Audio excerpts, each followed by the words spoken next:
El pueblo se cansa de tanta pinche tranza, para que quede claro.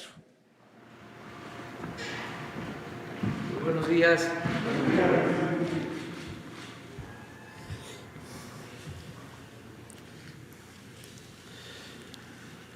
Vamos a contestar preguntas de ustedes el día de hoy. Nada más informar que terminando la conferencia iniciamos una gira. Vamos a estar en Tlaxcala,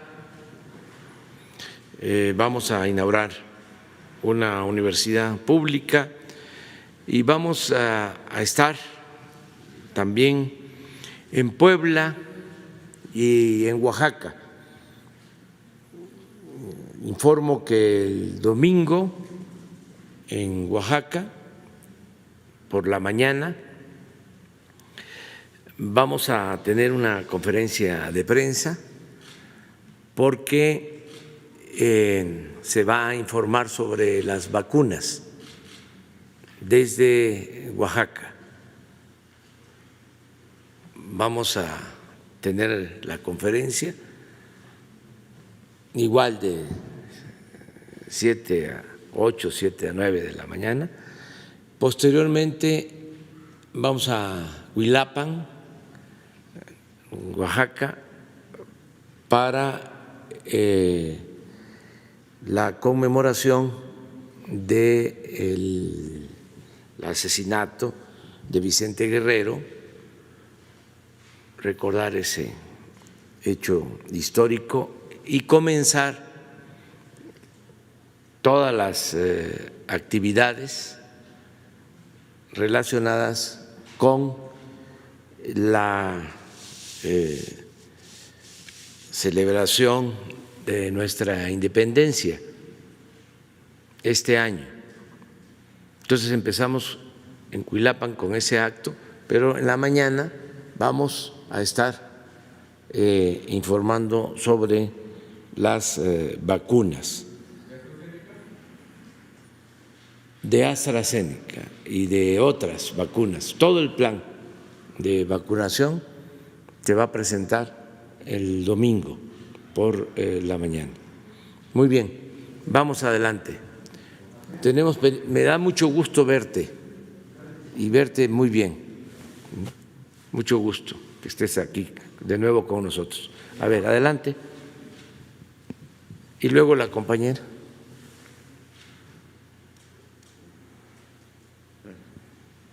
Buenos días, señor presidente. Urbano Barrera, del diario Ovaciones. Ahora que va a Oaxaca, yo quisiera ponerle sobre la mesa este tema.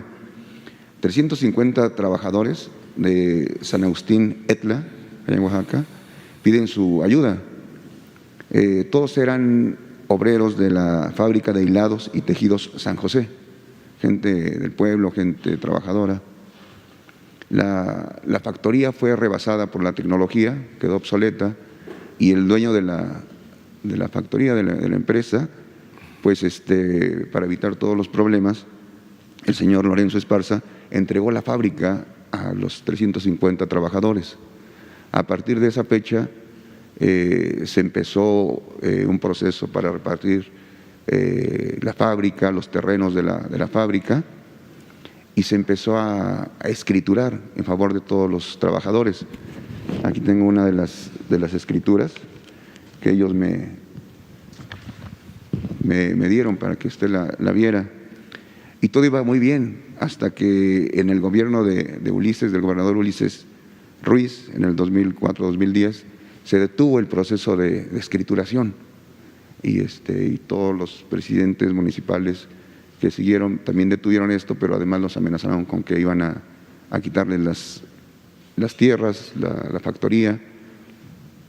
Entre esas personas está el presidente de Bienes Comunales, Eric Pérez Ruiz, el presidente municipal Luis Rey Ortiz Santiago, Mayolo Ruiz Carreño, un cacique de la zona.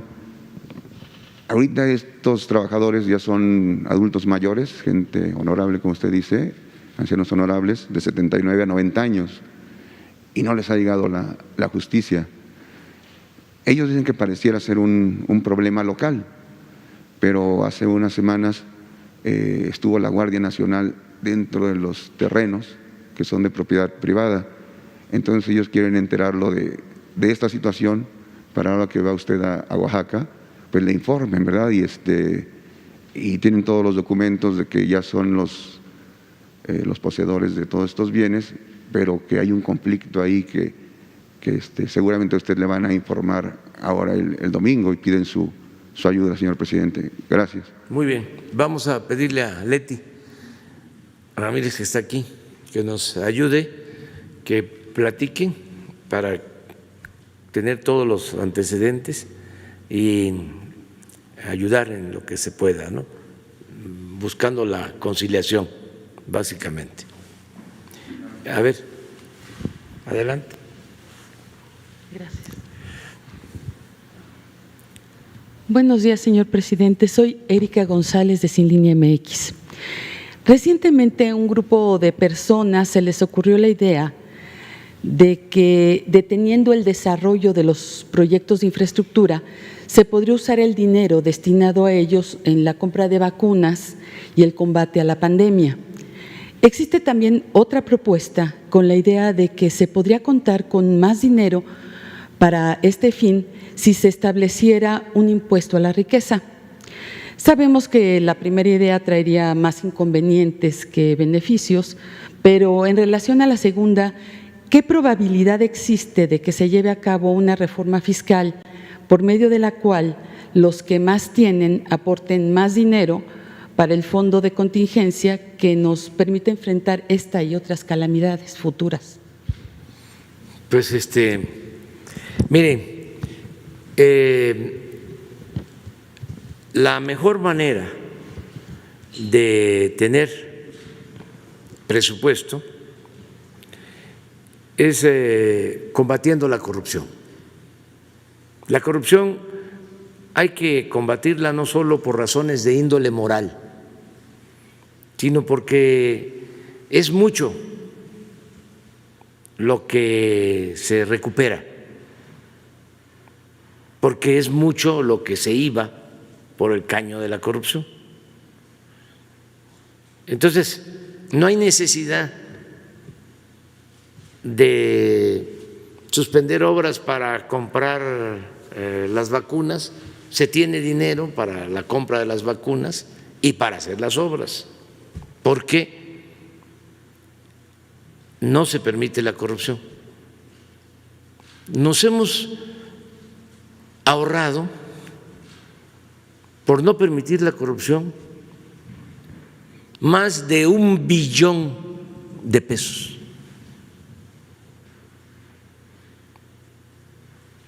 Eso es lo que yo calculo que nos hemos ahorrado en el tiempo que llevamos en el gobierno.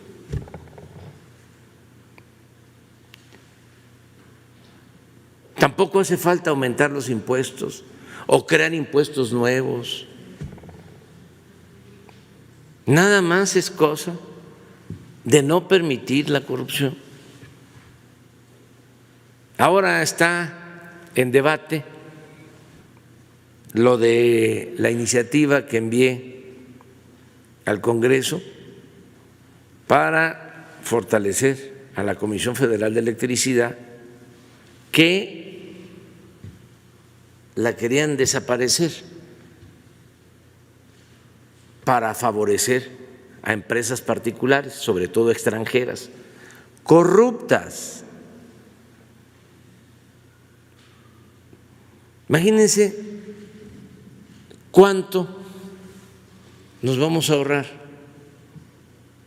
si se dejan de entregar subsidios a estas empresas extranjeras. A Iberdrola, por ejemplo, que se le entregan subsidios, no solo se le compra caro. La Comisión Federal, por los contratos que se establecieron antes, le compra a estas empresas la energía eléctrica a precios elevados, sino además se les subsidia. Entonces, al aprobarse esa reforma legal, nos vamos a ahorrar mucho dinero. ¿Y qué podemos garantizar con ese ahorro? Pues que no nos cueste más la luz a los consumidores, que no aumente el precio de la luz, mínimo. Entonces, sí es un buen negocio público acabar con la corrupción. Hablábamos hace poco de los reclusorios que construyeron, 8 reclusorios que tenemos que pagar cada año 16,000 millones de pesos a las empresas que recibieron las concesiones, los contratos para construir estos reclusorios. Entonces se les tiene que estar pagando cada año 16,000 millones de pesos, aun cuando no estén ocupados los reclusorios. Estaban, cuando llegamos, ocupados en un 20% y había que pagar por el 100%, a razón de 3,500 pesos diarios por recluso. ¿Quiénes son los que hicieron este negocio? Todos vinculados al poder, todos muy influyentes.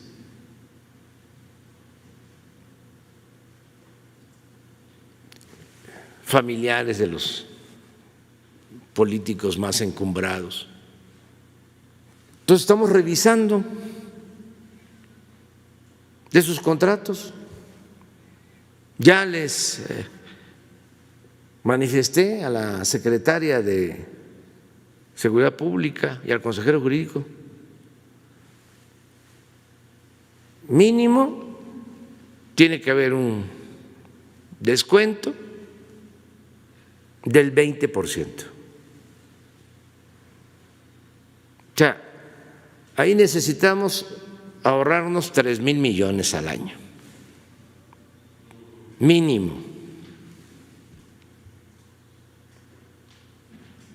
Imagínense 3,000 millones al año.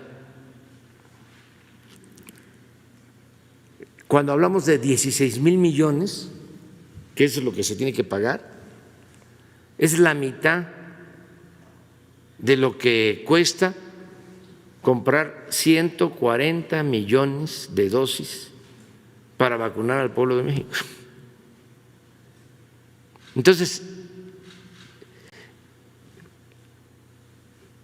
el problema es la corrupción. La corrupción, Andrés Manuel,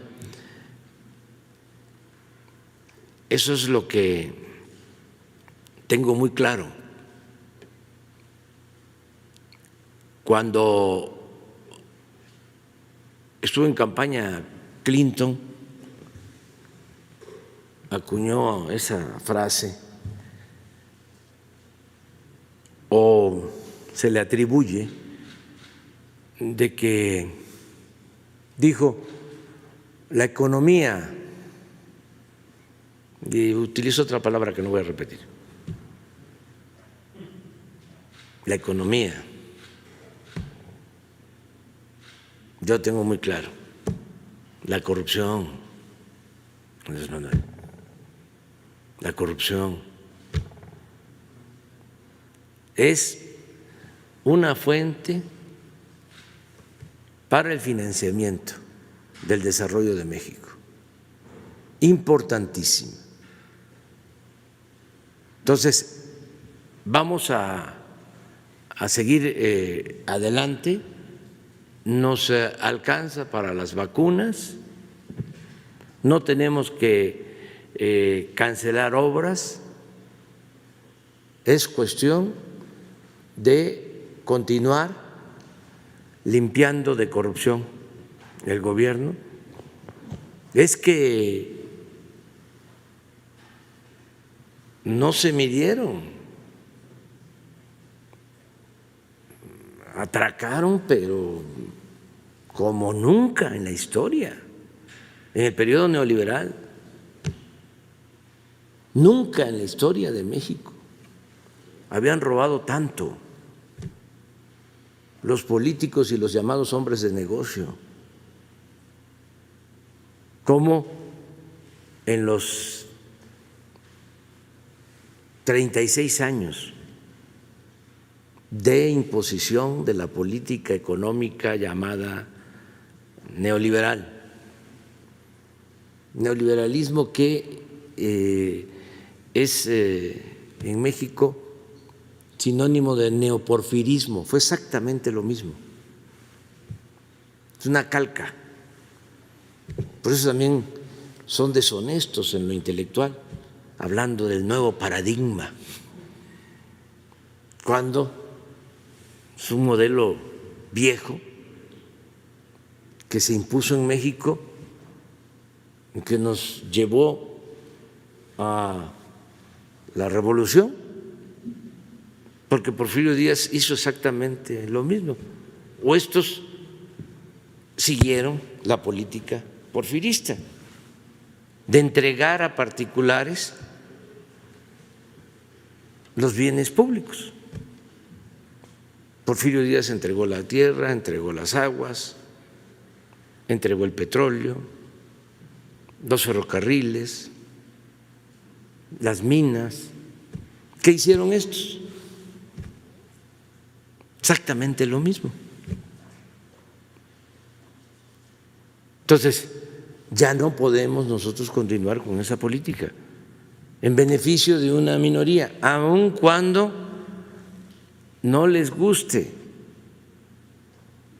Inclusive hay que convencerlos, persuadirlos de que esa política no es buena para nadie, ni para ellos mismos. ¿Qué es lo que genera esa política? No solo pobreza y desigualdad, también profundos resentimientos sociales. Entonces, ¿cómo se vive en un país donde se aplica esa política de saqueo, de atraco, de lucro, de beneficio para una minoría, dándole la espalda al pueblo, a los dolores de la humanidad? ¿Cómo se vive? Pues con miedo, con temor, con guardaespaldas, con carros blindados. Y eso no es vida. No hay cosa más preciada que la libertad, que poder caminar por las calles libres. Entonces, si logramos una sociedad mejor, sin estas monstruosas diferencias, desigualdades, donde unos cuantos lo tienen todo y la mayoría carece hasta de lo más indispensable, si vamos hacia un país, si seguimos caminando para lograr que haya justicia, que todos tengamos oportunidades de salir adelante, si se regresa a lo que hubo en México en un tiempo, que se le conoce como movilidad social, que es un concepto de la sociología, que consiste en que el hijo del campesino, del obrero, del comerciante, puede, con el trabajo, con el estudio, ascender en la escala social. Si logramos eso, ya, como se dice coloquialmente, ya la hicimos. Pero eso fue lo que se interrumpió. Llegó el momento en que ya no se podía progresar en el país. Para poder salir adelante había que abandonar México, por eso la migración, o lo más lamentable, ¿no?, tomar el camino de las conductas antisociales, porque se cerraron las puertas, se impidió esa movilidad social.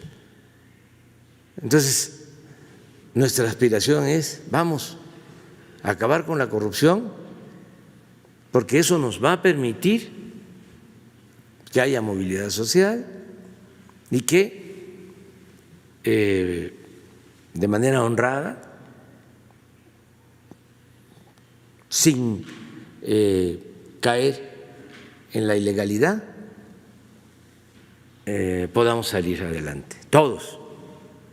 Y nada de que, como también quisieron los neoliberales establecerlo, el dicho según el cual el que nace pobre va a morir pobre. No, eso es inaceptable. O desde que el mundo es mundo, ¿sí?, hay ricos y hay pobres, y confórmate. Esa es tu suerte, así te tocó vivir. No, ese es el concepto conservador. No, se puede salir adelante, claro. Para eso, pues, tiene que haber acceso a la educación para todos, y al bienestar, y al trabajo, y a un salario justo. Y todo eso es posible en nuestro país, porque afortunadamente México es un país con muchos recursos naturales, con muchas riquezas, a pesar de que nos han saqueado por siglos. Y vivimos en una circunstancia también muy favorable. ¿Cómo se va a consolidar económicamente América del Norte con relación al avance de otras regiones, de Asia, por ejemplo? ¿Cómo se consolida esta región? Pues con México, con nuestro país. México es la bujía para el desarrollo, para el crecimiento económico de América del Norte.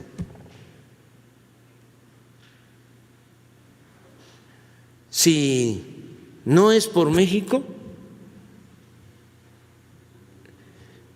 pues ¿qué va a seguir sucediendo? ¿Cómo se debe de visualizar el futuro de la economía mundial? Pues va a seguir creciendo la presencia económica de Asia, en particular de China, y va a seguir cayendo la participación económica en América del Norte, en particular en Estados Unidos. Entonces, ¿cómo se consolida económicamente la región? Con México. ¿Qué es lo que tiene México que no tienen los otros dos países que son nuestros socios económicos y comerciales? Tiene una fuerza de trabajo joven, además inteligente, responsable, creativa. Eso es importante. ¿Cómo se produce la riqueza? Pues sí, se requiere el capital, se requiere el buen manejo empresarial, pero no se podría, aún con la automatización, con la robótica, producir riqueza sin el trabajo de los obreros, de las personas, mujeres y hombres. Entonces, agréguenle de que todavía se tiene una población joven en el país, a diferencia de otros países. Entonces, el trabajo es una posibilidad para el engrandecimiento de México, el trabajo de los mexicanos, como se está demostrando. Imagínense que los paisanos migrantes nos envían, no voy a dejar de decirlo, más de 40,000 millones de dólares. Es la principal fuente de ingresos que tiene el país. Y eso es fruto del trabajo de los mexicanos. Entonces, ¿qué es lo que tenemos que procurar? Que no haya corrupción. O sea, a tu pregunta, no hace falta cancelar obras que al contrario generan empleos,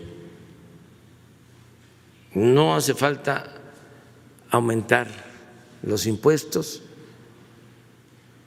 Fíjense que cuando nosotros estudiábamos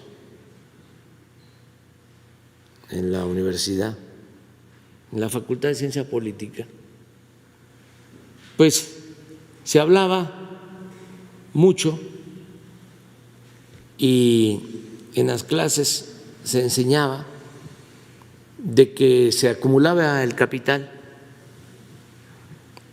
porque se producía la explotación de el trabajador, porque el dueño de los medios de producción, el burgués, se quedaba con la plusvalía, no pagaba bien los salarios, explotaba a los trabajadores y así se acumulaba la riqueza. Eso fue lo que se enseñó durante mucho tiempo. Y es una teoría válida, pero que no aplica del todo en el caso de México, porque en nuestro país la acumulación de capital no se dio necesariamente por la explotación de el burgués o del patrón al trabajador. La acumulación de capital en México se dio por la corrupción.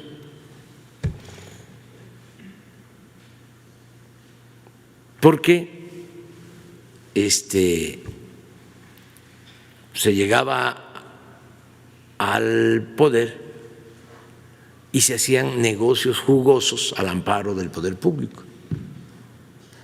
Entonces podía venir una persona, ser originaria de un pueblo, pero empezaba a hacer política y terminaba como banquero o como potentado.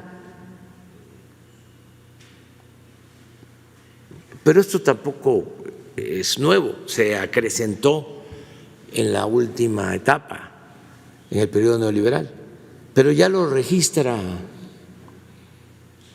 el finado Carlos Fuentes en su extraordinaria novela La región más transparente. Habla de cómo un revolucionario del norte llega a la Ciudad de México y empieza a contar con información privilegiada acerca de cómo se iba a ampliar la ciudad, cómo se iban a hacer las avenidas nuevas en la ciudad. Y empieza con esa información a comprar terrenos y a especular todo lo que es la especulación inmobiliaria, que en el caso de la ciudad se da mucho.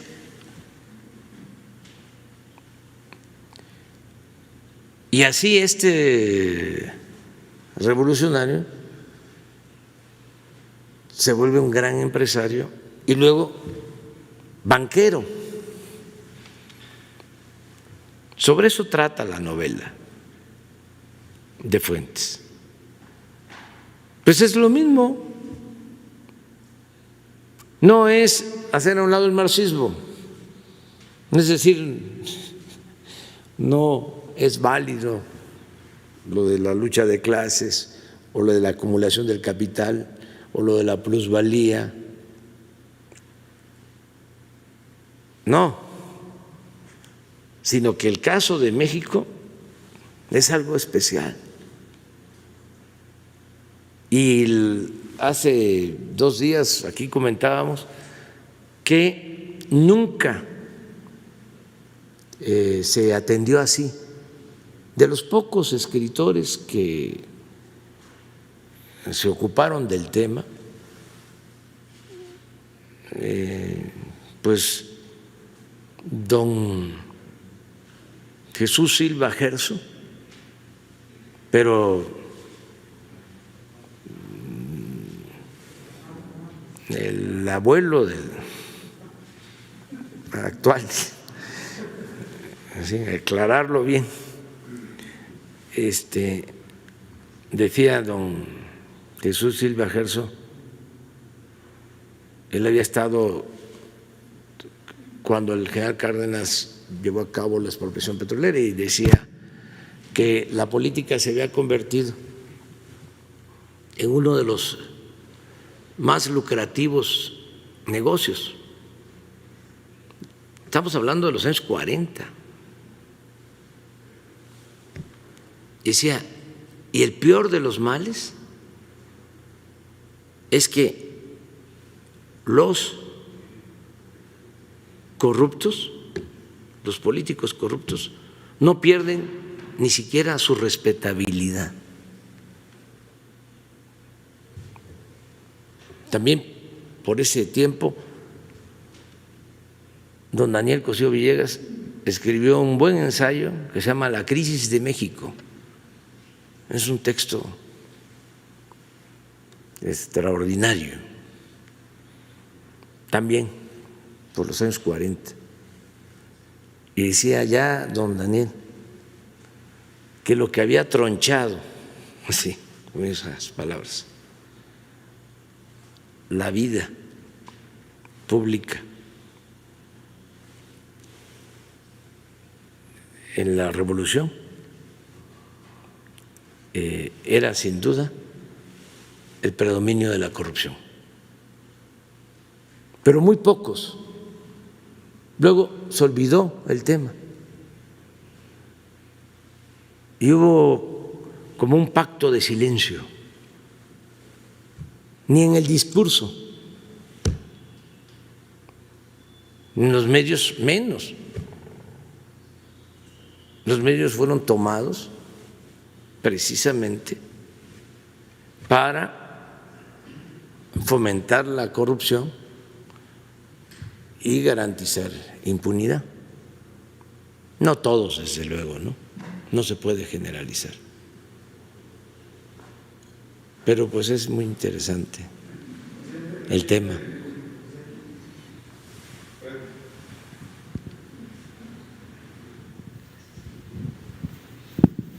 Buenos días, señor presidente. Julio Mar Gómez, de Medios Digitales del Pacífico de Baja California Sur.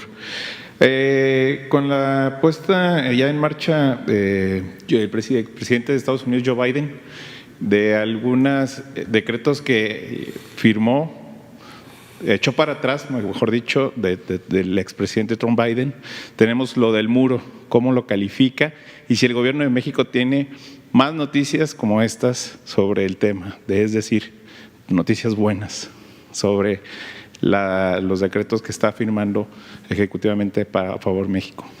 Esa sería pues la primera pregunta. Estamos muy de acuerdo en que se cancele la construcción del muro.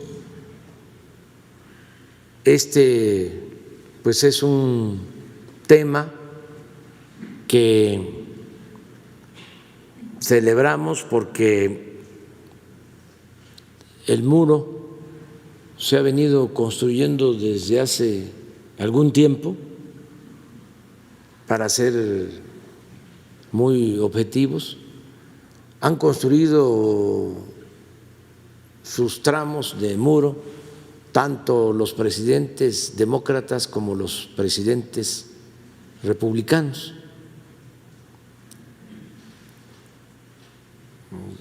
Casi todos hicieron sus tramos de muro. Y ahora el presidente Biden decide que ya no va a construir muro en la frontera. Entonces es un hecho histórico, porque si tenemos la gráfica, van a ver cómo se fueron construyendo kilómetros, de muro. Desde luego es muy grande nuestra frontera, son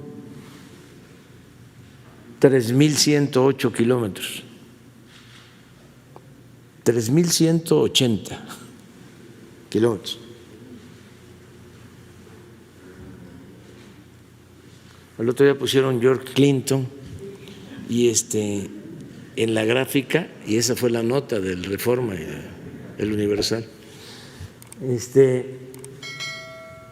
Pero así se han comportado, en kilómetros.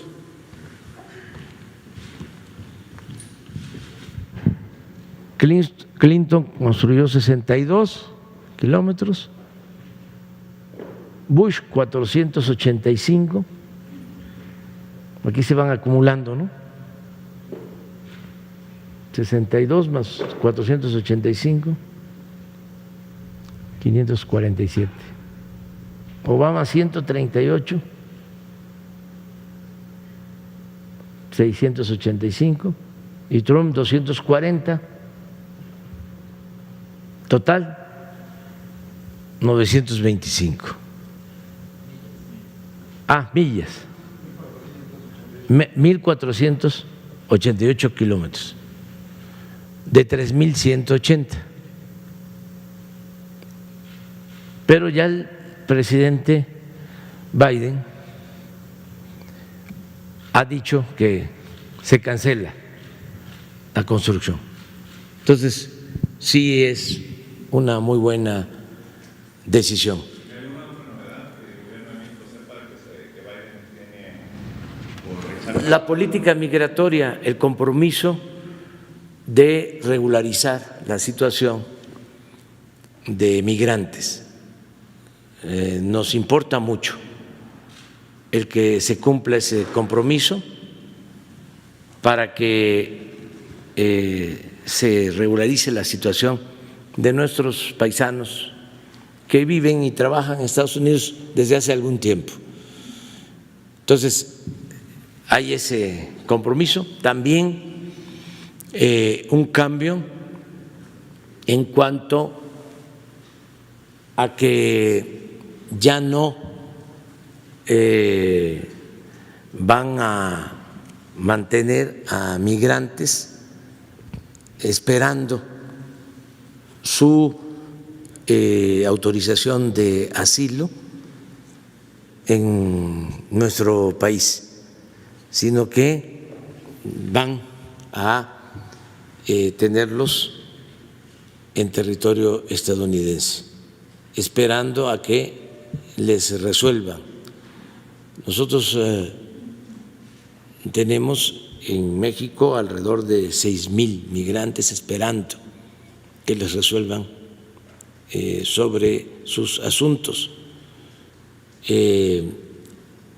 Sí sería conveniente que se cumpla con este acuerdo y que esperaran en territorio estadounidense. También, como lo dije ayer, que no se piense que están abiertas las puertas de la frontera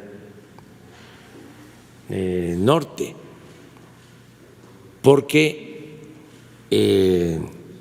no están autorizando todavía ingresos. Esto es un mensaje sobre todo a nuestros hermanos centroamericanos, porque la política es de apoyar a los migrantes, pero en los hechos todavía no hay nada concreto. Y siendo honestos, pues va a llevar tiempo la aplicación de la nueva política migratoria.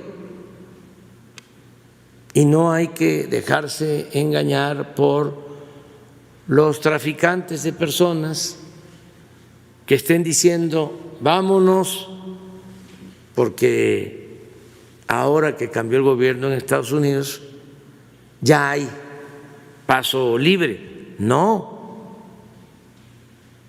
puedo probar, es un asunto penoso, de que siguen deportando migrantes, igual como en la pasada administración.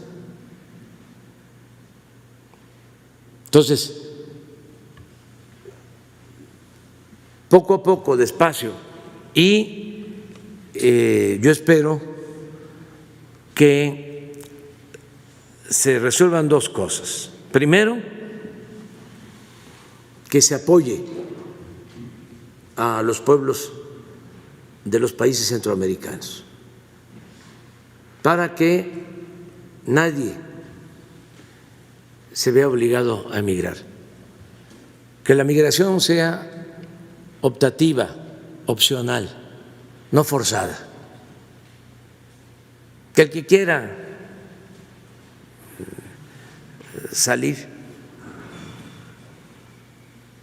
echarse a andar, ir a buscarse la vida a otras partes, lo haga por gusto, no por necesidad. Entonces, eso, los programas de apoyo a Centroamérica, fundamentalmente, porque nosotros estamos haciendo ya lo que nos corresponde, lo propio. También si lo que mandaban, que era muy poco, históricamente, con el llamado Plan Mérida. Lo quieren enviar a México en programas para el desarrollo, bienvenido. Pero si van a querer que continúe el Plan Mérida y nos van a querer seguir enviando helicópteros artillados y instrumentos bélicos, no queremos eso. Entonces, cooperación para el desarrollo. Y lo otro es que se vaya resolviendo en Estados Unidos un canal de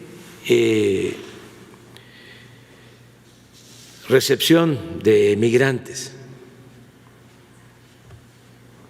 legal, con visas, porque hay una realidad, ya hice mención a eso, se requiere la fuerza de trabajo de México y de Centroamérica.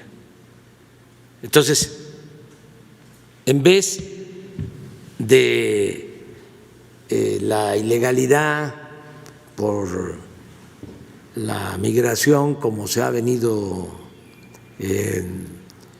presentando, puede buscarse un mecanismo de entrega de visas para trabajadores, normar todo lo que puedan ser los flujos migratorios. Entonces, falta, no nos desesperemos, hay que dar tiempo, está llegando el nuevo gobierno, entonces vamos a esperar, pero sí, nosotros vemos bien lo de que no se construya ya más muro. Muchas gracias, señor presidente. En Baja California Sur se renovarán a través del voto 80 cargos públicos en donde morenistas aún no se ponen de acuerdo y se suman personalidades que lejos de sumar fracturan más al partido. A esto usted siente la necesidad como líder moral de Morena intervenir para la continuidad de la 4T y no solamente me refiero en Baja California Sur, sino en los otros estados que están en contienda también electoral. ¿Habrá algo? Gracias. No voy a intervenir porque no me corresponde. Voy incluso a enviar una carta a los gobernadores y a presidentes municipales para que se garantice el voto libre y limpio, elecciones limpias y libres, que no haya injerencia del gobierno en las elecciones, que no se utilice el presupuesto para favorecer a ningún candidato, a ningún partido, que no haya fraudes electorales, que dejemos atrás todas esas prácticas de defraudación electoral, la compra del voto, la entrega de despensas, las amenazas, el relleno de las urnas, el carrusel, el que votaban los finados, el que había más votos que ciudadanos, la falsificación de las actas, el embarazo de las urnas, todo eso que se termine, que el gobierno no intervenga.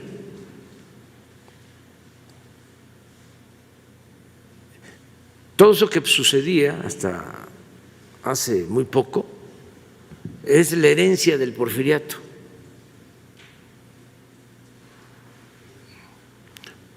Cuando Porfirio Díaz pues no había democracia. Él mandaba las listas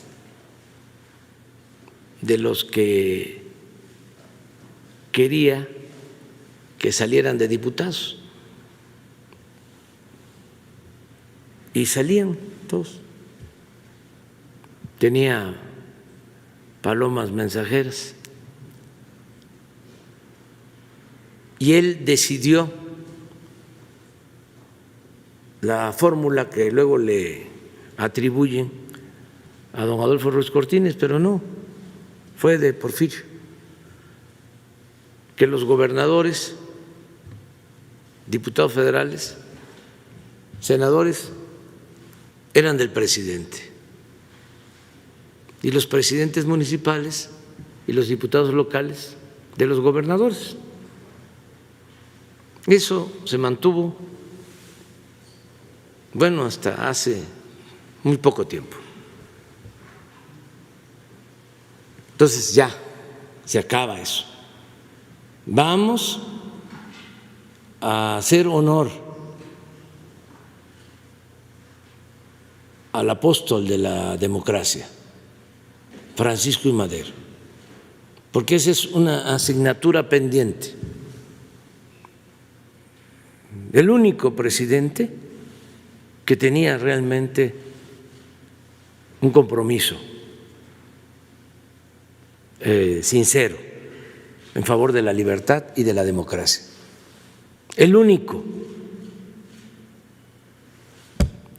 Y él se enteraba de quién ganaba por los periódicos, a diferencia de Porfirio, que él mandaba las listas. El presidente Madero no intervenía y se enteraba de quién había ganado después de las elecciones. Y enviaba cartas, por eso lo voy a hacer, a los gobernadores, recomendándoles que respetaran la voluntad del pueblo.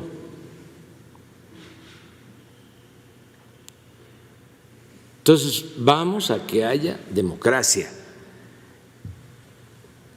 Y por eso no vamos nosotros a intervenir sobre los candidatos y los partidos, que los ciudadanos decidan libremente. Si hay algo importante que se ha logrado en los últimos tiempos, es el despertar de los ciudadanos, la toma de conciencia del pueblo. Ahora la gente está mucho más despierta que nunca. Es un pueblo, ya lo he dicho muchas veces, muy politizado. No hay prácticamente analfabetismo político en México. Es de los pueblos con más conciencia política en el mundo. Por eso se jalan los pelos los analistas y expertos de antes, que no entienden de que ya las cosas cambiaron, porque cambió la mentalidad del pueblo. Y cuando cambia la mentalidad del pueblo, cambia todo. Entonces ellos siguen pensando que es igual que antes. Y siempre hago mención a la frase bíblica de que no se puede poner vino nuevo en botellas viejas. Por eso no les cuadra, no les acomoda nada, no les salen las cosas, porque no quieren entender de que ya es otra realidad. Y ellos vivían pues en una burbuja le llamaban el círculo rojo. O sea, los sabiondos eran los del círculo rojo, ¿no? Los politólogos, los expertos, ¿no? Los de las cúpulas académicas, empresariales, políticas. Y lo demás, pues yo creo que le llamaban círculo verde o no existía el pueblo. Y resulta de que pues ahora es el pueblo el que está siendo el protagonista principal de la historia, porque si no fuese por el pueblo, pues yo no estaría aquí, no estaríamos hablando del daño que hace la corrupción. Ya frena y los patrocinadores de ese movimiento ya nos hubiesen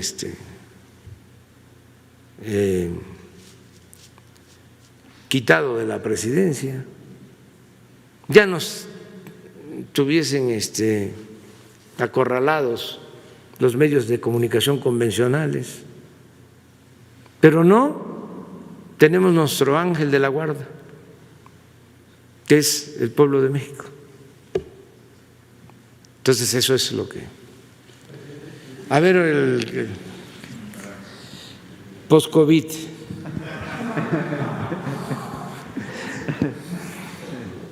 El presidente de todos los mexicanos, su servidor Carlos Pozos, reportero de la Molécula Oficial y columnista de la revista Petróleo y Energía. Buenos días a quienes nos ven y nos escuchan, buenos días a los compañeros. Qué gusto verle y saber que está bien. Usted, como yo y miles de personas, hemos ganado la batalla al COVID-19, pero por desgracia muchos han perdido a sus seres queridos, como es mi caso, que perdí a mi padre el pasado 21 de enero y perdió esta batalla.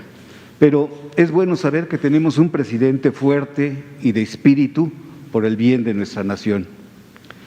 Antes de mis preguntas, presidente, quiero iniciar con una denuncia de proveedores y contratistas de Pemex de transformación industrial que se quejan del área de finanzas de Petróleos Mexicanos, que se ha convertido dicha área en un mercado negro, pues piden moche que llega hasta el 20%. Y como ya no pueden subir estos proveedores sus facturas a la red, el personal, la mitad del personal de Pemex de Finanzas trabaja para favorecer a unos cuantos con pagos y créditos.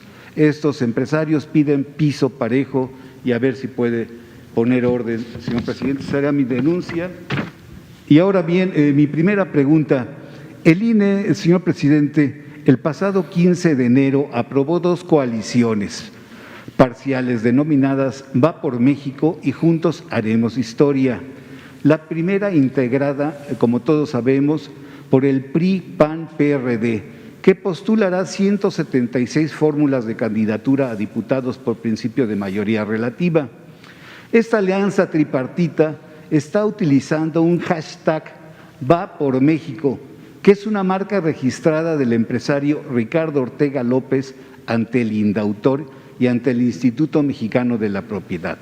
El INDAUTOR ya le dio la certificación de registro público de derecho de autor, que la idea Va por México es del señor Ricardo Ortega. La pregunta concreta es, señor presidente, entiendo que no quiere meterse en temas políticos, pero los partidos PRIAN y PRD, acostumbrados a los manejos turbios, se están robando el nombre registrado. ¿Qué se puede para poner orden antes de que avancen las campañas electorales? Bueno, ese es un asunto legal, lo tienen que ver en las instancias correspondientes. No voy a opinar sobre eso, por lo mismo Solo sí decir dos cosas. Primero, pues que te abrazo, te apoyo en lo que has padecido, sobre todo por la muerte, por el fallecimiento de tu papá. Y en efecto, es muy triste lo que está sucediendo por la pandemia, porque muchos no pudieron salir adelante, no pudieron seguir con nosotros, se nos adelantaron. Y también decir que muchos sí pudimos salir y eso es lo que deseamos, que cada vez haya menos fallecimientos y que podamos resolver el problema. Yo estoy optimista porque ya vamos a tener acceso a la vacuna y eso nos va a proteger. Recientemente empiezan a bajar los casos de contagio, pero todavía tenemos la pandemia. Entonces, repito, abrazarte, como lo hago a todos los que han padecido, han sufrido por la pérdida de sus seres queridos. Y vamos a seguir adelante, tenemos que seguir luchando. Lo otro que quería comentarte es lo de tu denuncia sobre Pemex.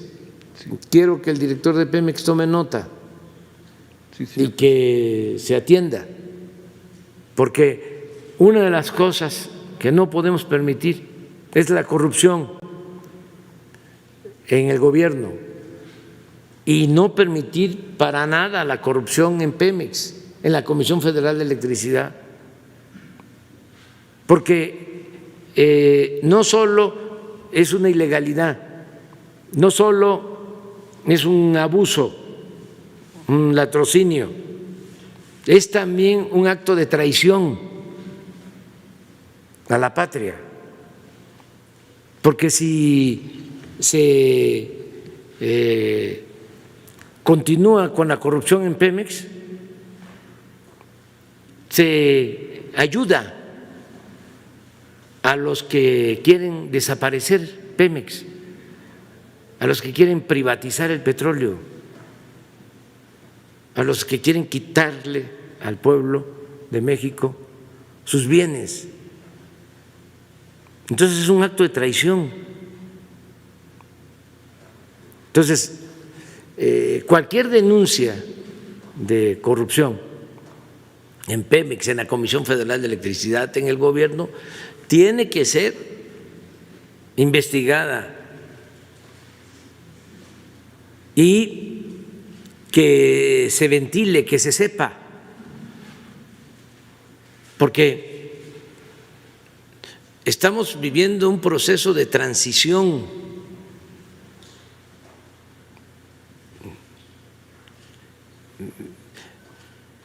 El porfiriato fueron 34 años y triunfa la Revolución Maderista, pero asesinan al presidente Madero y viene el huertismo, un cuartelazo. O sea, no fue fácil acabar con el régimen dictatorial porfirista, costó muchísimo. Bueno, por violencia, por hambre, por pandemias, dieron su vida a 1 millón de mexicanos en la revolución. Entonces, el modelo neoliberal se impuso durante 36 años. Entonces estamos cambiando de manera pacífica, que eso es una bendición, porque las tres transformaciones que han habido en el país se han hecho por las circunstancias, con las armas. Y ahora estamos llevando a cabo entre todos este cambio de manera pacífica. Pero no deja de haber resistencias, porque todavía lo viejo no acaba de morir y lo nuevo no acaba de nacer. Entonces, en el gobierno hay todavía funcionarios que se quedaron o que entraron con la idea de que era lo mismo, de que era un simple cambio de gobierno, no un cambio de régimen, no una transformación, que es lo que buscamos. Entonces, hay que estarles recordando a ellos, incluso a sus jefes, de que esto ya cambió, que es distinto, que no se tolera la corrupción. Cero corrupción, cero impunidad. Entonces, por lo que estás señalando sobre Pemex. Sí, presidente. Mi segunda pregunta, de acuerdo a la última información del censo del INEGI, el desplome del turismo fue más profundo que en el año del 2020, en comparación con los 11.286 millones de dólares que se esperaba captar el sector. Ante el confinamiento en todo el mundo por el COVID-19, señor presidente, este año se espera una feroz guerra mundial por privilegiar los destinos turísticos y por ello se deberán de proteger los corredores turísticos. Recuerdo que en su cierre de campaña en Cancún, el 26 de junio del 2018, usted anunció la creación de una policía turística federal. Urge cambiar la percepción de inseguridad que tiene México en otros países por una percepción positiva, con una estrategia de seguridad turística, de proximidad y empatía con visitantes locales, nacionales y extranjeros. La pregunta, señor presidente, ¿qué planes se tiene para reactivar el sector turístico nacional, clave para nuestra economía mexicana, que casi se encuentra en la quiebra? Y si se puede usar ese plan de policía turística federal para darle protección, seguridad y cuidado sanitario a los turistas. ¿Será posible estos dos factores que se puedan hacer en estos momentos de pandemia? Sí, mire, tenemos muy claro que hay 6 prioridades importantes, básicas. Una es la de moralizar al país, acabar con la corrupción y fortalecer valores culturales, morales, espirituales. La segunda tiene que ver con la justicia, que no haya tanta desigualdad económica y social. Y 4, de carácter económico, 4 lineamientos. 1, fortalecer el campo, fortalecer el sector agropecuario. Hablando de la pandemia, se logró, y esto tiene que ver más que por el gobierno, por los productores del campo, pero fue el único sector que creció el año pasado. Ya lo hemos dicho, se cayó el sector secundario, la industria, se cayó el sector terciario, el comercio, el turismo, pero el sector primario, el sector agropecuario, creció el año pasado. Entonces necesitamos apoyar al campo, producir en México lo que consumimos, seguir con los programas como Sembrando Vida, con los precios de garantía para los básicos, seguir apoyando a los productores. Esa es una línea de acción. Dos, el sector energético, fortalecer la industria eléctrica y la industria petrolera para ser autosuficientes, no tener que comprar las gasolinas, los combustibles en el extranjero. Ese es un objetivo, que se produzca en México toda la gasolina. Por eso estamos modernizando las 6 refinerías que tenemos, se está invirtiendo, por eso se está construyendo la nueva refinería y otras acciones que vamos a ir anunciando. Pero al final del gobierno debemos estar produciendo alrededor de 700,000 barriles diarios de gasolinas para no importar gasolinas. Ahora estamos importando el 60% de lo que consumimos. Lo mismo en el caso de la industria eléctrica, que no tengamos apagones, que tengamos suficiente energía eléctrica y a precio bajo. Es fortalecer al sector energético. Por eso la iniciativa que envié para fortalecer a la Comisión Federal de Electricidad con los trabajadores electricistas, con los trabajadores petroleros, vamos a rescatar a estas 2 empresas públicas. Eso es lo segundo en lo económico. Lo tercero es aprovechar las ventajas comparativas que tenemos por el tratado comercial. Lo que hablábamos, México es un país con muchas oportunidades para la inversión, para la creación de empleos, por nuestra frontera con Estados Unidos y nuestra cercanía con Canadá. Entonces, eso es lo tercero. Eso me tiene optimista porque es una necesidad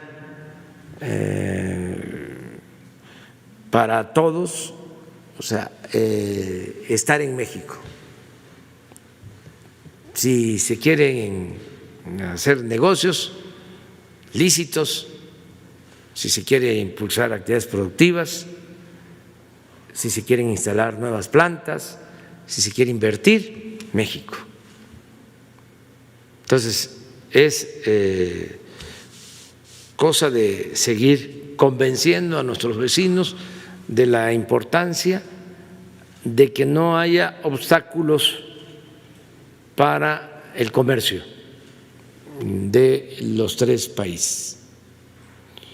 Y por último, que es muy importante, el turismo.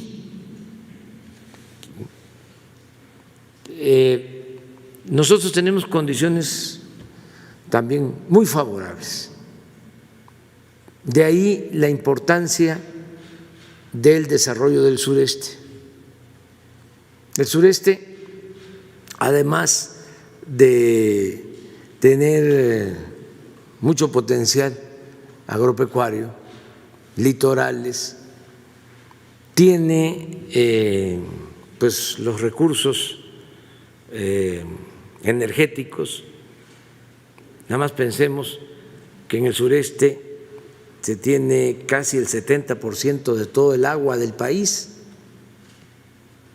y se tiene el petróleo, y se tiene el gas, y se tiene la generación de la energía eléctrica, y potencialmente el crecer solo modernizando las hidroeléctricas con mejores turbinas, para generar más energía. Pero por si fuese poco, allá hay un potencial cultural, artístico. Es el origen de la cultura madre,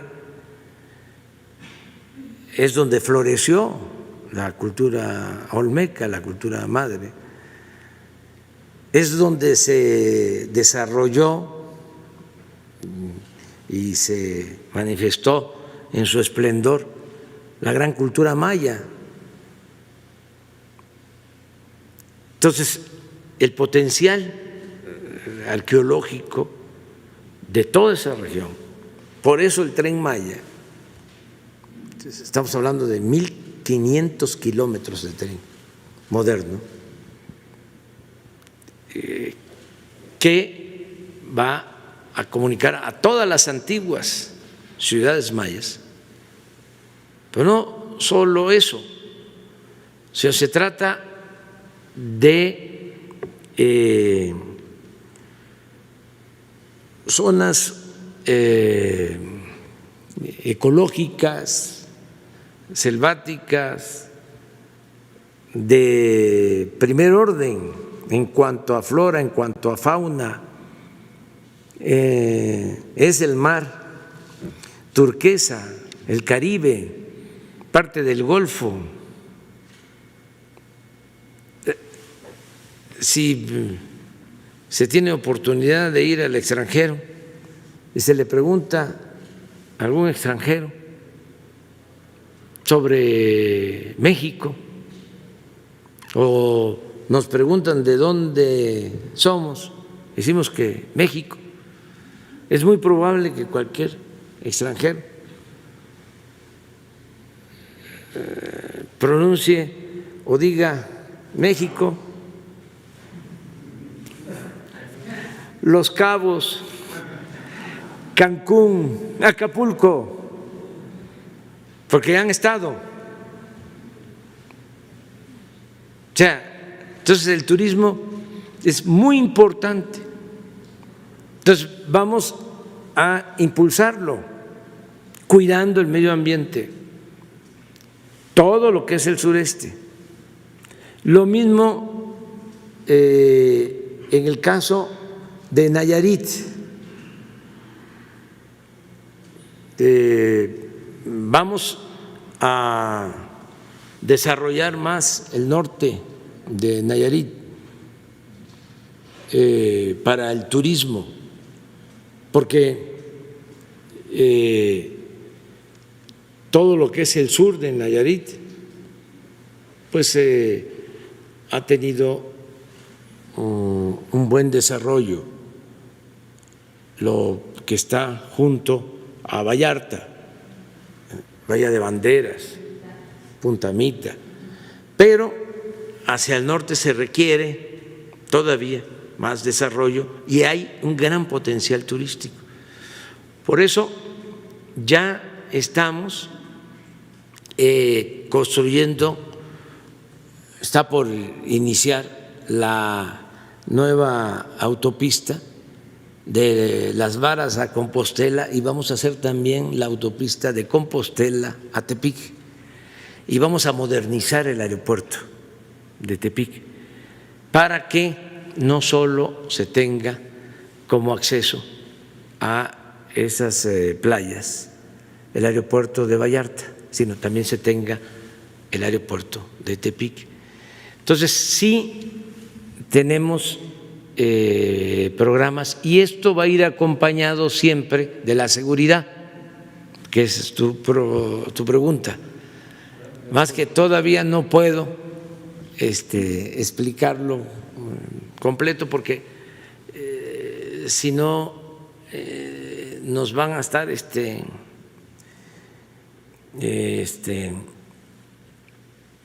atacando mucho. ¿Sí? Cuando yo planteé lo que se tiene ya concebido para garantizar la seguridad en las zonas turísticas, porque en efecto si hay seguridad, con todo ese potencial, sí, vamos a tener muchos ingresos, muchos empleos, mucho bienestar.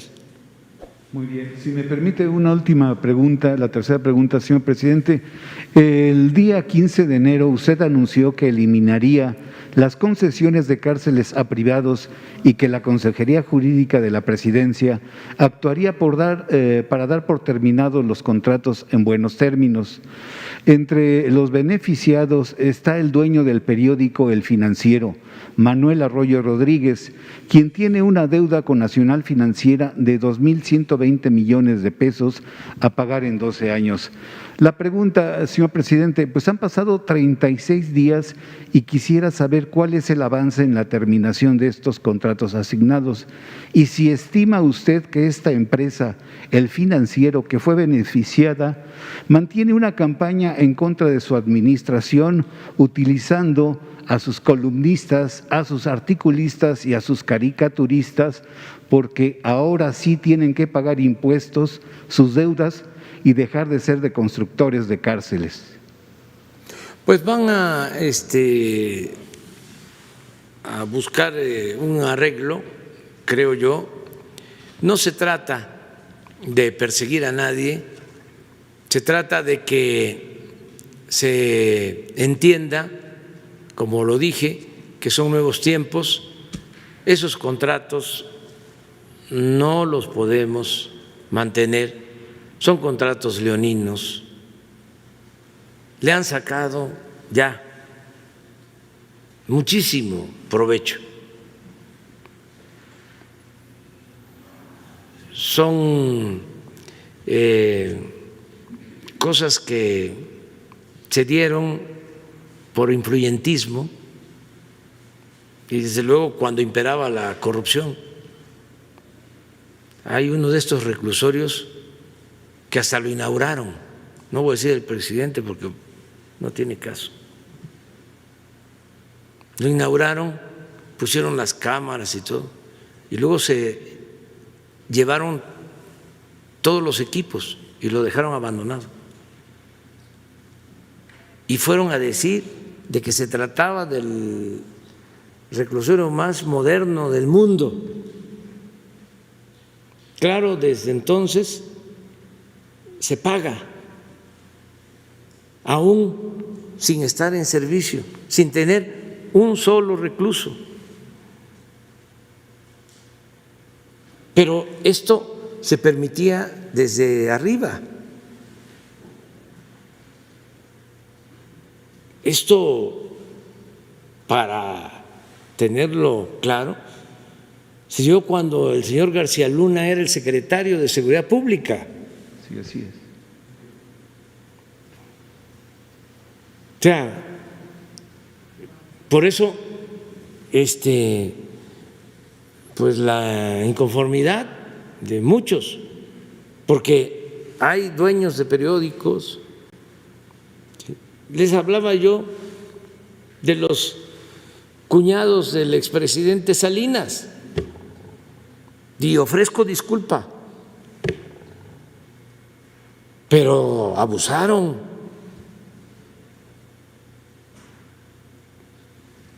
Contratos no solo de reclusorios, de hospitales, de todo tipo de obra. Vean lo que estaban también metidos en el aeropuerto del lago de Texcoco. Pues ese es el fondo, por eso es la inconformidad. Ofrezco disculpa porque tenemos también que decir las cosas. Eso no es normal. En un régimen corrupto, eso pasa a ser algo normal. Por eso dicen, está loco, no está cuerdo, porque querían que predominara la idea de que el que no transaba no avanzaba. Inclusive un presidente llegó a decir que la corrupción era parte de la cultura del pueblo de México.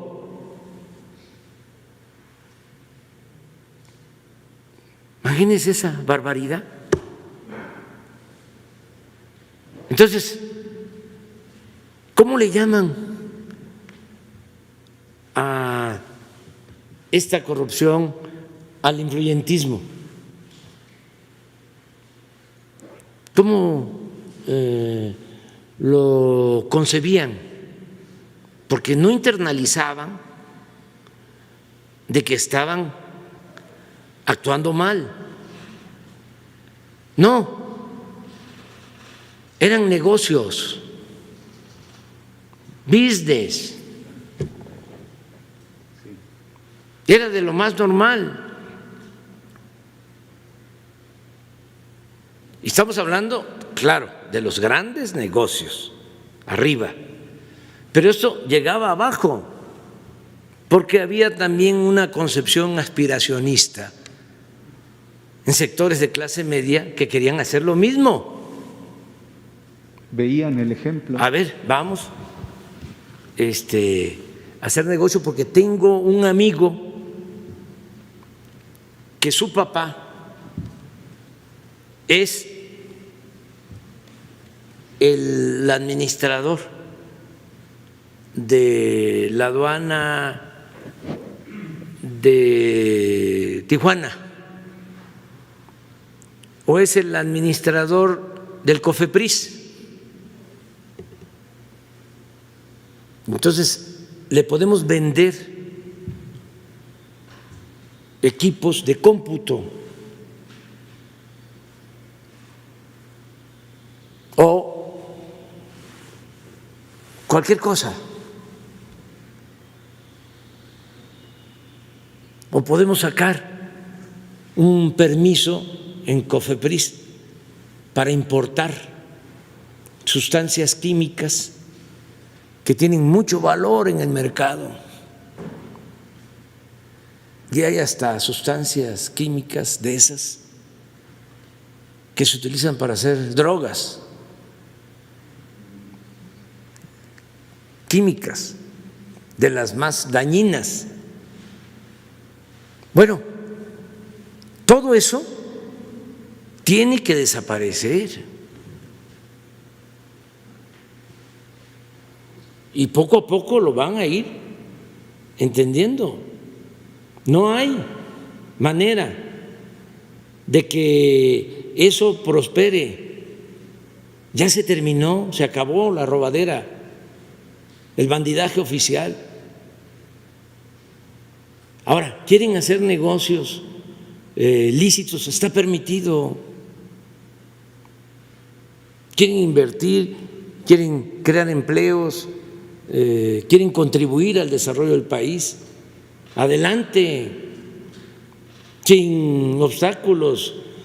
Vamos a buscar siempre simplificar trámites, que no tengan que pagar tantos impuestos, que no tengan que pagar moches, sobornos.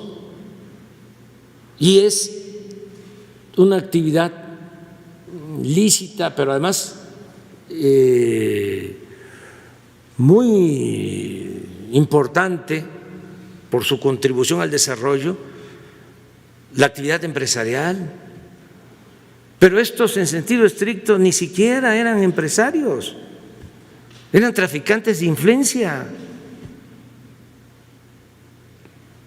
Revisen si eran empresarios. No, el empresario primero lleva tiempo, a veces es hasta un asunto familiar, de padres a hijos. Luego batallan para reunir la nómina, para poder pagar a los trabajadores, para conseguir mercado. No es fácil.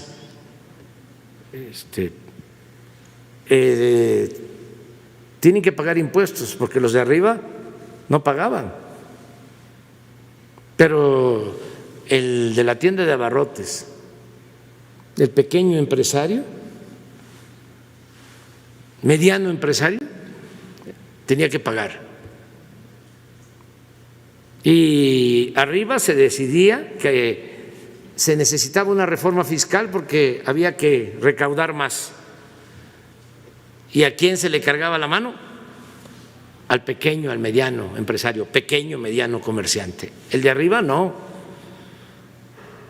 Yo ya no quiero más hablar del tema porque es muy fuerte, pero si yo presento la lista de las empresas que no pagaban impuestos y cuánto se les condonaba, es indignante. ¿Cómo obligar al pueblo a pagar impuestos, a contribuir, y los de arriba no pagaban? Pues por eso financiaban campañas, por eso las guerras sucias en contra de nosotros, porque de repente llegamos y fíjate que debes 10,000 millones de pesos y aquí no hay más que pagar.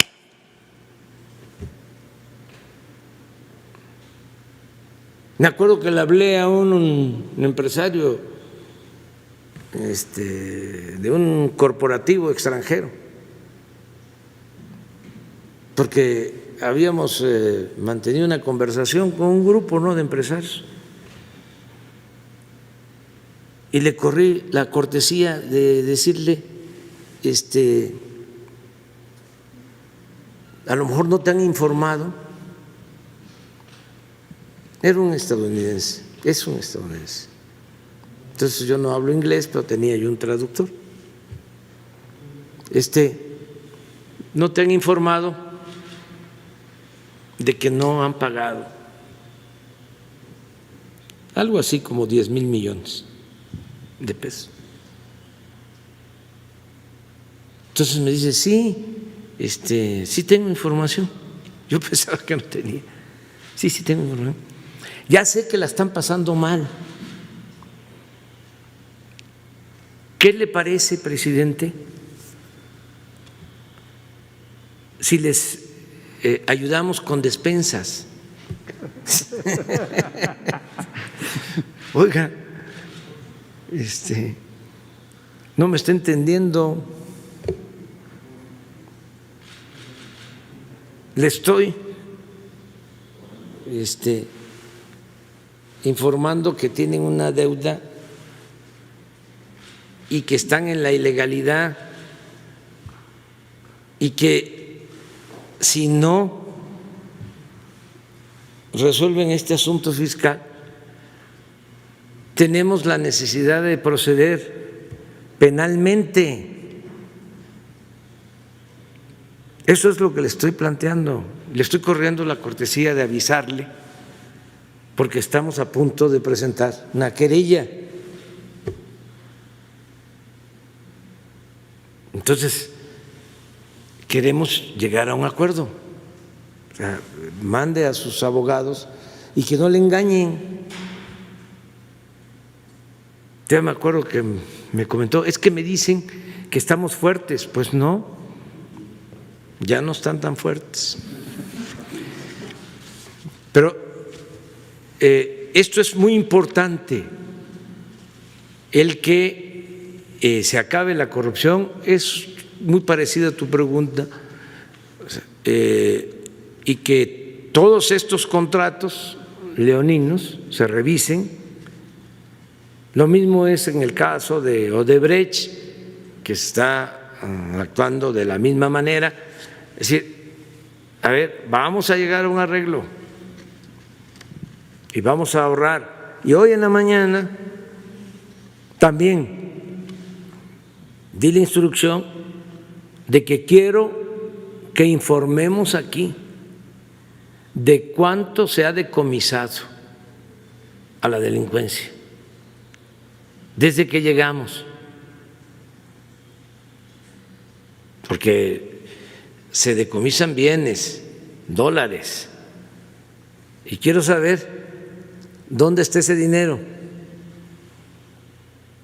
Con todo respeto, ese dinero va a la Fiscalía, al Ministerio Público, pero no va a ser lo mismo.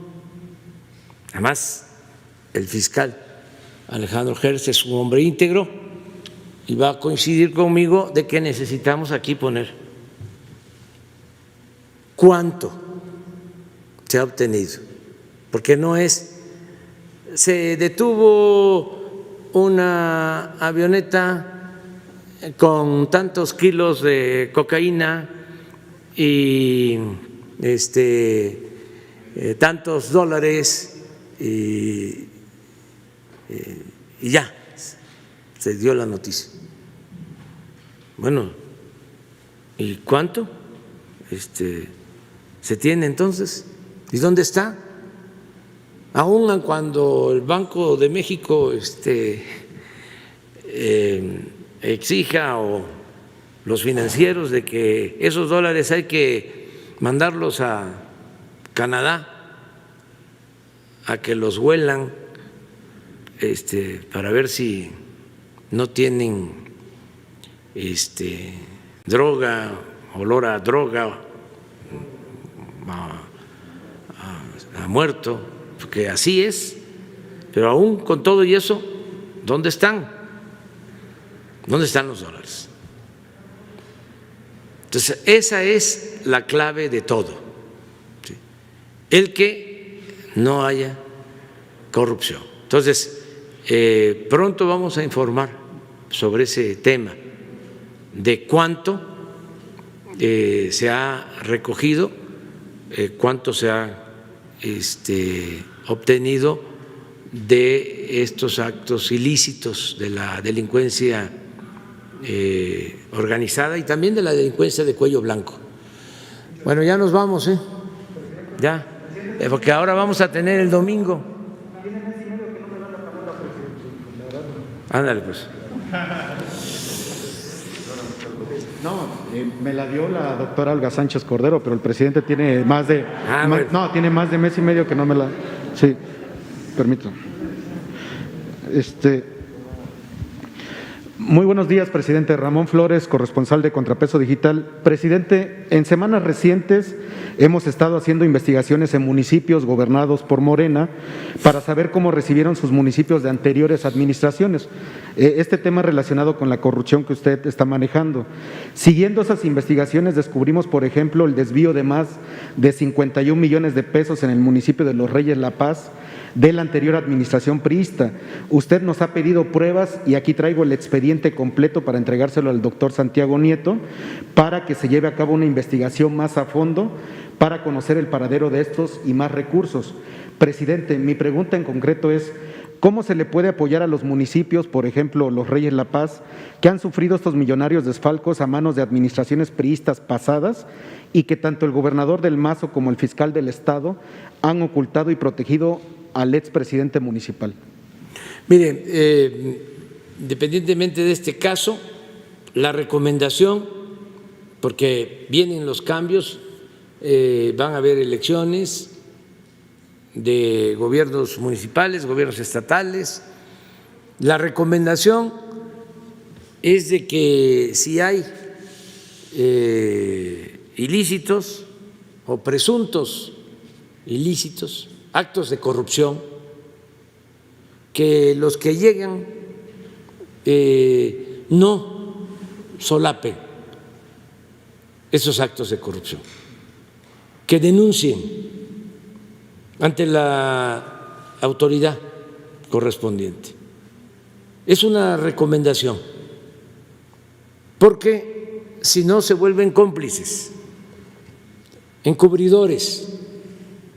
Ese es el término, ese es el concepto, es encubrimiento. Entonces, si el Ministerio Público, la Fiscalía, no hace nada, y ese es otro asunto. No van a faltar las denuncias, pero ya no es una responsabilidad del que llega. Que es muy lamentable de que, ¿qué sucedía? Llegaban a los gobiernos municipales, incluso a gobiernos estatales, y recibían esos gobiernos quebrados, endeudados por completo. Y como eran del mismo partido o había acuerdos para que se les facilitara ganar, parte del acuerdo era: no te voy a tocar, no te voy a investigar. Pues después no tenían ni para pagar la nómina. Entonces, ¿cuál es la recomendación? Que el que encuentre irregularidades, presuntos actos de corrupción, los denuncie. Incluso se protege. Si a mí me presenta Santiago Nieto una carpeta de corrupción y le digo: no, tenla ahí, métela en el escritorio, en la gaveta. Primero, ya Santiago Nieto no me va a respetar, ya no tengo autoridad, porque va a decir: ah, entonces se protege, ¿no? A algunos, no es parejo, es discurso nada más el que no hay impunidad. Entonces ya el servidor público tiene, ¿sí?, pues licencia para hacer él lo que quiera, porque el de arriba está actuando de manera inmoral. Eso es lo primero. Pero también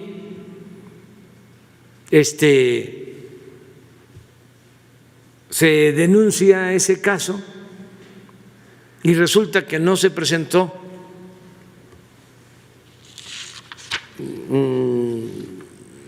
ningún escrito, no se instruyó de que se actuara,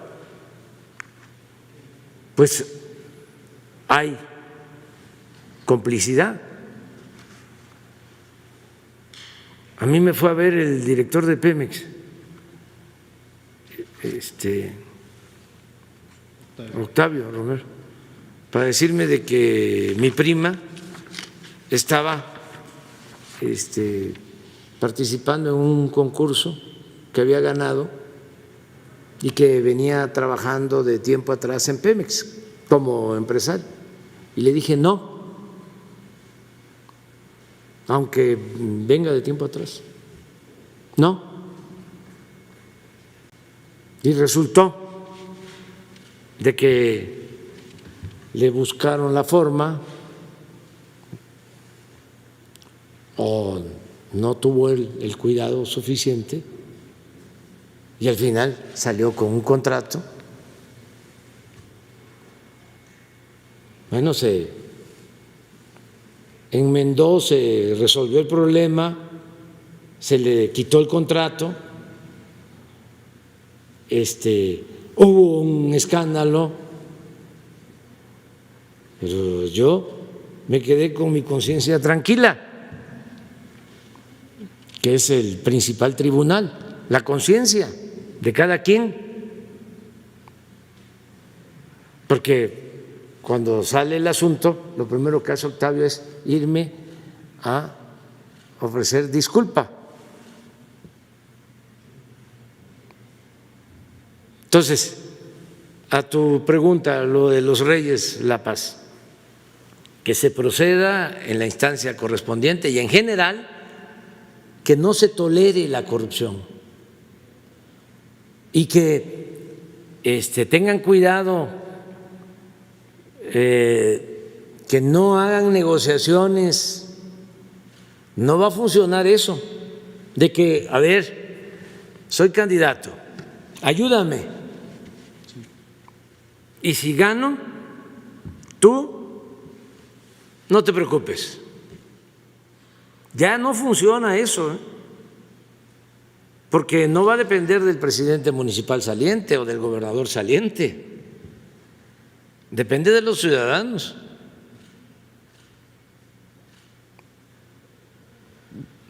Y aunque quiera el presidente municipal saliente o el gobernador saliente proteger, no va a poder. Ya no se permite la corrupción. Es mal vista. Todo esto es importante que se sepa para que nadie se llame a engaño, que nadie piense de que va a poder hacer enjuagues, acuerdos, sacar dinero ilegal para las campañas.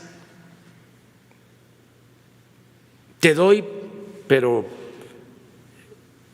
me vas a proteger.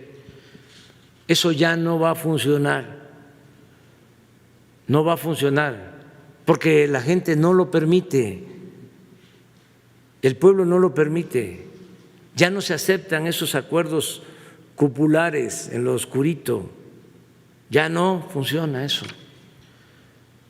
Y haciéndole una acotación sobre la misma pregunta, presidente, nosotros entrevistamos a la presidenta municipal que se llama Olga Medina Serrano y ella nos reveló en el programa que teme por su vida e integridad, ya que el gobernador del Mazo en su informe de gobierno la sacó con lujo de violencia solo porque ella fue la única presidenta municipal que protestó por estos desvíos. Entonces, ¿cómo se le podría apoyar a la presidenta municipal? Hay protección, pero también no hay ninguna autoridad que pueda hacer eso.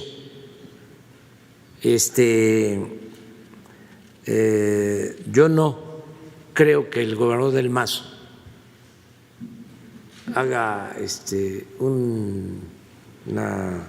Están las fotos en los periódicos, presidente, cuando la sacaron a la presidenta municipal. Pero no es por él, no creo que sea una situación de él. Lo que pasa es que hay costumbres, o sea, ya hablamos pues sí, de estas inercias, de cuánto tiempo con este sistema autoritario, corrupto, de prepotencias,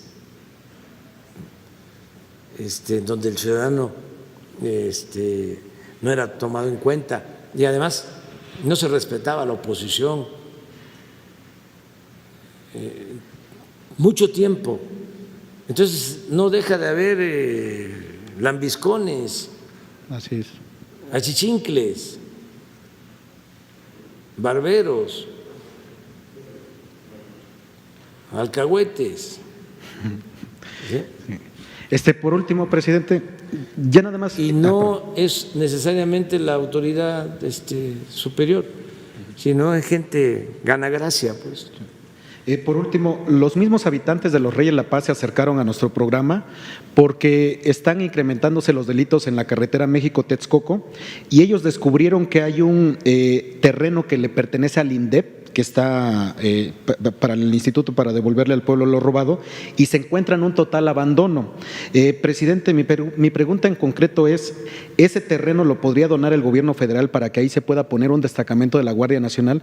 Porque los mismos habitantes dicen, aquí me dieron todos los documentos, ya los investigamos, ese terreno sí lo tienen ahí, pero ellos dicen, nada más que done el terreno y nosotros construimos para que se ponga la Guardia Nacional ahí. Sí, lo vemos. Ok, ahorita le entrego la documentación con Jesús. Ernesto Prieto, ok. del Instituto para Devolver al Pueblo Robado, y el general Bucio, de la Guardia Nacional. Ahorita le voy a entregar toda la documentación. Sí. Gracias. Ya, ahora sí. Nos vemos el domingo. Sí, mañana. El domingo, no, el lunes tú empiezas, sí.